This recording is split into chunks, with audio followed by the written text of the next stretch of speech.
কোরবানি কোরবানি কোরবানি কোরবানি কোরবানি এসেছে আমাদের জাতির পিতা, মুসলমান জাতির পিতা ইব্রাহিম আলাইহিস সালামের কাছ থেকে। আল্লাহ ওনাকে স্বপ্নে দেখান তার আউসের জিনিস কোরবানি দেওয়ার জন্য।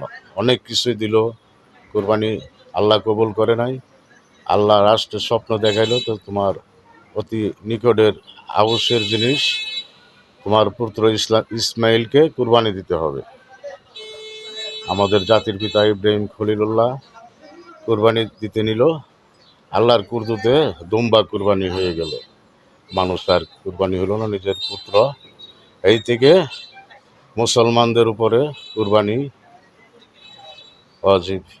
কুরবানি দিবেন আউসের জিনিস, একা দিবেন কুরবানি, শরীকা কুরবানি হবে না। আর সকল নবী, আমাদের দিনের নবীজি সাহাবারা, তারা নিয়ম করেছে যে 3 ভাগের 1 ভাগ গরিব দুঃখীকে বিলিয়ে দিবেন।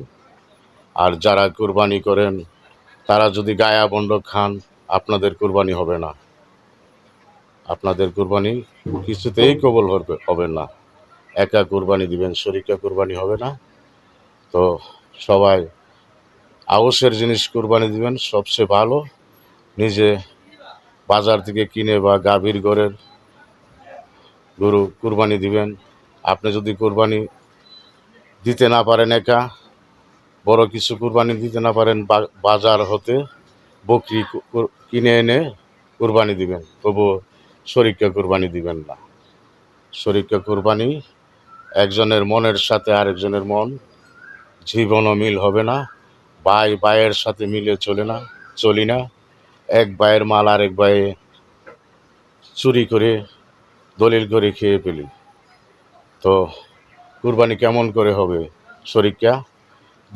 আপনার মনের ভিতরে সন্দেহ থাকবে যে ভাইয়ে গুস্ত বেশি নিছে, আপনারা হাড্ডি দিছে, দুইজনের মন এক হবে না।